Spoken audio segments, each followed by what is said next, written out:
ಮಾನ್ಯ ರಾಜ್ಯದ ಸಹಕಾರಿ ಸಚಿವರು ರಾಜಣ್ಣನವರು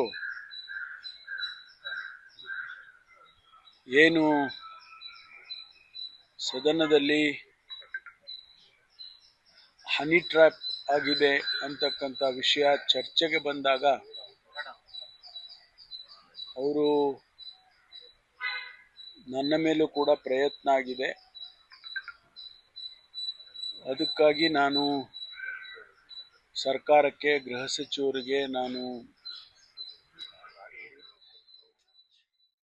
ಹನಿ ಟ್ರ್ಯಾಪ್ಗೆ ಯತ್ನಿಸಿರುವ ಆರೋಪಕ್ಕೆ ಸಂಬಂಧಿಸಿದಂತೆ ಕಾನೂನು ಕ್ರಮಕ್ಕೆ ಒತ್ತಾಯಿಸಿ ಸಹಕಾರ ಸಚಿವ ಕೆಎನ್ ರಾಜಣ್ಣ ಅವರು ಗೃಹ ಸಚಿವ ಜಿ ಪರಮೇಶ್ವರ್ ಅವರಿಗೆ ಮನವಿ ಸಲ್ಲಿಸಿದರು. ಹೌದು, ಸದಾಶಿವನಗರದ ಗೃಹ ಕಚೇರಿಯಲ್ಲಿ ಮಂಗಳವಾರ ಸಂಜೆ ಭೇಟಿ ಮಾಡಿ ಮನವಿ ಮಾಡಿದರು.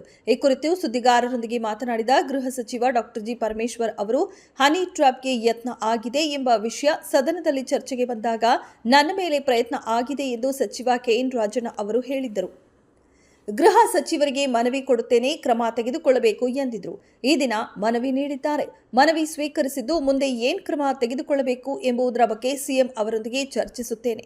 ಯಾವ ಹಂತದಲ್ಲಿ ಯಾರಿಂದ ತನಿಖೆ ಆಗಬೇಕು ಎಂಬುದನ್ನು ಸಿಎಂ ಜೊತೆ ಚರ್ಚಿಸಿ ತೀರ್ಮಾನ ಕೈಗೊಳ್ಳಲಾಗುವುದು ಎಂದು ಸಚಿವ ಜಿ ಪರಮೇಶ್ವರ್ ಅವರು ತಿಳಿಸಿದರು.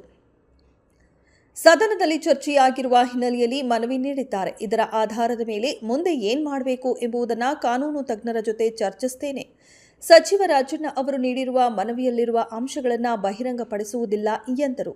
ಪೂರ್ವ ನಿಯೋಜಿತ ಕಾರ್ಯಕ್ರಮಗಳಿದ್ದ ಹಿನ್ನೆಲೆಯಲ್ಲಿ ಮನವಿ ನೀಡಲು ಆಗಿಲ್ಲ ಎಂದು ರಾಜಣ್ಣ ಅವರೇ ಹೇಳಿದ್ರು. ಈಗ ಮನವಿ ಸಲ್ಲಿಸಿದ್ದಾರೆ. ನಮಗೆ ಏನೆಲ್ಲ ವಿಷಯ ಗೊತ್ತಿದೆಯೋ ಅದನ್ನೆಲ್ಲ ಕಾನೂನು ತಜ್ಞರು ಮತ್ತು ಸಿಎಂ ಅವರೊಂದಿಗೆ ಚರ್ಚಿಸಿ ಮುಂದಿನ ನಿರ್ಧಾರ ಕೈಗೊಳ್ಳುತ್ತೇವೆ ಎಂದು ಸ್ಪಷ್ಟಪಡಿಸಿದರು. ಸದನದಲ್ಲಿ ಚರ್ಚೆಯಾಗಿರುವ ಹನಿ ಟ್ರ್ಯಾಪ್ ಯತ್ನ ವಿಷಯಕ್ಕೆ ಸಂಬಂಧಿಸಿದರೆ ಸುಪ್ರೀಂ ಕೋರ್ಟ್ನಲ್ಲಿ ಸಲ್ಲಿಕೆಯಾಗಿರುವ ಪಿಐಎಲ್ನ ತೀರ್ಪಿಗಾಗಿ ಕಾಯುವುದಿಲ್ಲ, ಅದನ್ನು ಪ್ರತ್ಯೇಕವಾಗಿ ಪರಿಗಣಿಸುತ್ತೇನೆ ಎಂದರು. ಹನಿ ಟ್ರ್ಯಾಪ್ ಯತ್ನ ವಿಷಯ ಸದನದಲ್ಲಿ ಚರ್ಚೆಯಾಗಿರುವುದರಿಂದ ಸುಮೋಟೋ ದಾಖಲಿಸಲು ಬರುವುದಿಲ್ಲ.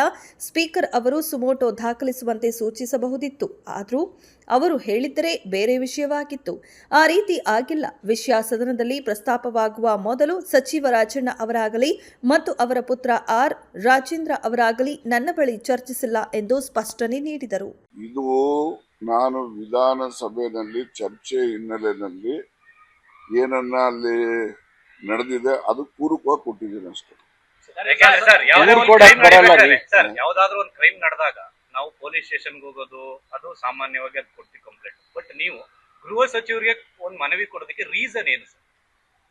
ವಿಧಾನಸಭೆಯಲ್ಲಿ ಹೇಳಿದ್ನಲ್ಲಪ್ಪ, ನನ್ನ ಹೆಸರಲ್ಲಿ ಪ್ರಸ್ತಾಪ ಆಯ್ತೇನ್ರಿ. ಅವ್ರು ಏನ್ ಹೇಳಿದಾರೆ, ಹನಿ ಟ್ರ್ಯಾಪ್ ನಡೆದಿದೆ ಇವ್ರ ಮೇಲೆ. ಅವರು ಸುನೀಲ್ ಅವರು ಹೇಳಿದ್ದು ಬೇರೆ, ಆದ್ರೆ ಇವರು ಯಾರು ಯತ್ನಾಳ್ ಅವರು ಹೇಳಿದ್ರು ನಿರ್ದಿಷ್ಟವಾಗಿ ನನ್ನ ಹೆಸರು ಹೇಳಿದ್ರಿಂದ ನಾನು ನನ್ನ ಹೆಸರು ಹೇಳಿದ ಮೇಲೆಗೆ ನಾನು ಏನ್ ಹೇಳ್ಬಹುದಾಗಿದೆ, ಏನ್ ನಡವಳಿಕೆ ನಡೆದಿದೆ ಅದನ್ನ ಸದನದಲ್ಲಿ ಹೇಳಿದ್ದೀನಿ. ಅದ್ರ ಮೇಲೆ ಅವರು ರಾಜಣ್ಣವರಿಂದ ಈ ಬಗ್ಗೆ ಮಾಹಿತಿ ಬಂದ ಮೇಲೆ ನಾವು ಕ್ರಮ ತಗೊಳ್ತೀವಿ ಅಂತ ಹೇಳಿದ್ರು. ಈ ಬಗ್ಗೆ ಮಾಹಿತಿ ಕೊಡ್ಲಿಕ್ಕೆ ಅಂದ್ರೆ ಈ ಅರ್ಜಿ ಕೊಡ್ಲಿಕ್ಕೆ ಈಗ ಒಂದು 3-4 ದಿವಸ ಡಿಲೇ ಆಗಿದೆ.